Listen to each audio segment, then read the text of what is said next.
News. Now, more on the latest building collapse in New York. You might have heard a few moments ago, I was talking about the Salomon Brothers building collapsing. And indeed it has. Apparently that's only a few hundred yards away from where the World Trade Center towers were. And it seems that this was not a result of a new attack. It was because the building had been weakened during this morning's attacks. We'll probably find out more now about that from our correspondent, Jane Stanley. Jane, what more can you tell us about the Salomon Brothers building and its collapse?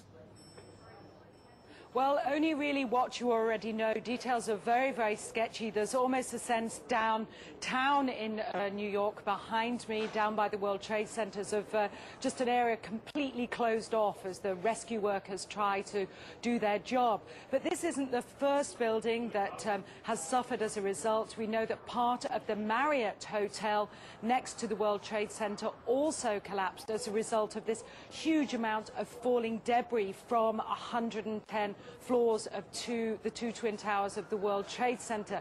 As you can see behind me, the Trade Center appears to be still burning. We see these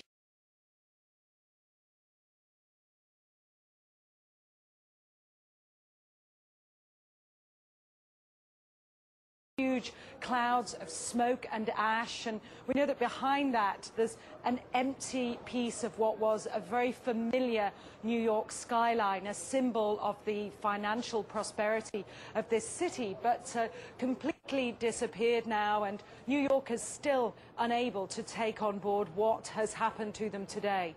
Presumably there were very few people in the Salomon building when it collapsed. I mean, there were, I suppose, fears of possible further collapses around the area.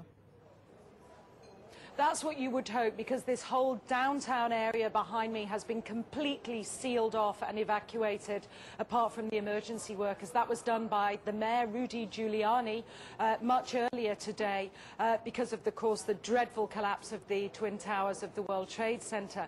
But New York, very much a city still in chaos. The phones are not working properly, the subway lines are not working properly, and we know that down there near the World Trade Center there are 3 schools that are being turned into triage centers for emergency treatment. And I know that over in New York Harbor, where the famous Statue of Liberty is, there's a field hospital where 1,500 people are being treated. And we have heard, though it's unconfirmed as yet, that 100 New York City police officers have been taken there as well for treatment. But we do need to confirm those figures for the officers. It's now, what, some 8 hours since the attacks. Is there any estimate yet available of the number of casualties in the World Trade Center? I think we can only go at this point with the words expressed by the mayor of New York, Rudy Giuliani, that it's too frightening to think how many there could be. We know that it's about almost 300 people on the airliners that were used in these attacks. But you've got to remember, this was 9 o'clock in the morning on a Tuesday morning. It's busy in downtown Manhattan, in the financial district then. The World Trade Center itself has 50,000 workers. There are tens of thousands of tourists who go up there every day. The figures are almost too frightening to contemplate. You can understand why nobody yet wants to put a figure on them. Listening to the mayor, Rudy Giuliani, a bit earlier, one of his messages was, business as usual. We won't let this get us down. But presumably, a lot of Manhattan people must have fled the city to Long Island to get away from possible further attacks? Well, a lot of people were certainly trying to, but you remember that very early on, all the bridges and tunnels to the city, as well as the airports, were closed. New York was sealed, essentially. Now, we do know that the Long Island Railroad has begun running again to get people out of the city if they can, and people who can't manage to get out and perhaps lived in that area, they're being offered accommodation in empty school buildings. But certainly I saw earlier on today huge crowds of people desperately trying to walk up upper Manhattan to get as far away as possible. I think nobody really knows how to go or where to go, and you have to remember, even now, I don't think people can it can sink in to people what's happened. We haven't for the past hour or so heard much from the people of Manhattan. You're with them there. I mean, what are they saying tonight after this catastrophic attack?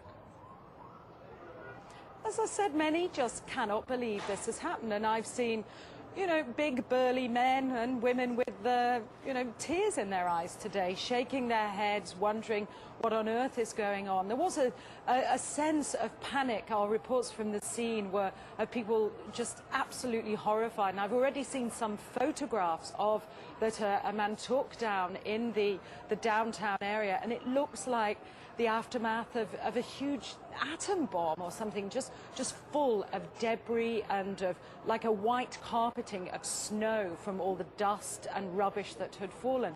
I don't think people can comprehend. They certainly have lost any feeling of safety.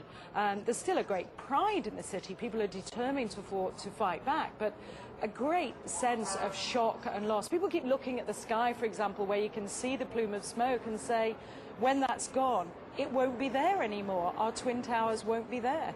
Such a symbol of New York. Are they talking yet about revenge and what the government should do to counter this threat, or are they numb still? I think people are still numb, and I don't think people are talking about revenge in that way at all yet.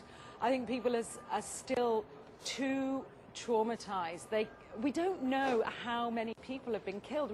We can't even put a figure. I think when you talk to people on they daren't even say how many people might have been killed and injured. And I think that feeling, until the idea of the devastation, people don't really know what to say or what to think. I think they feel the bubble of their security as being in America has definitely been popped. This city and this country will not be the same.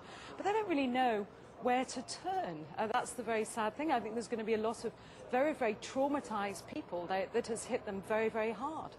Jane, I think many of us, when we heard the news, perhaps on the radio earlier today, were completely flabbergasted by it and just couldn't comprehend it. I mean, it almost sounded too far-fetched. I was wondering what it's felt like for you being in Manhattan. Well, unfortunately, I think we've lost the line with Jane Stanley in Manhattan. Perhaps we can rejoin her and follow that up later. Across America, citizens are trying to come to grips with the enormity of what has happened.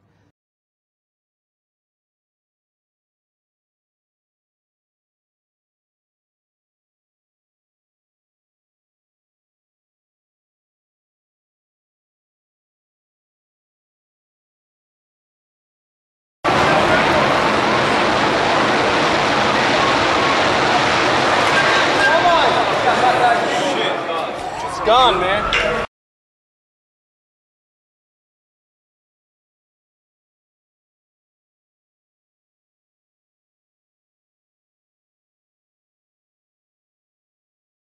Intense and long-term. Lieber, again, as you're talking, news is continuing to come in, as you can imagine.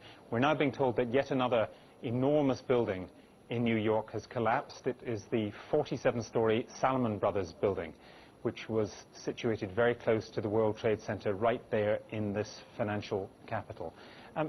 Professor Lieber, the implications of what you are saying is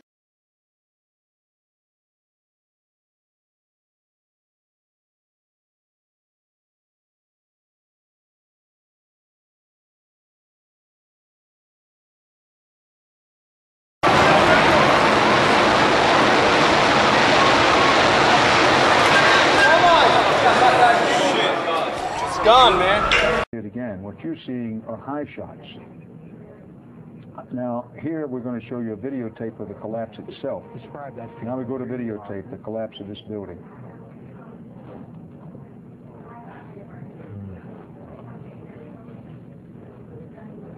It's amazing.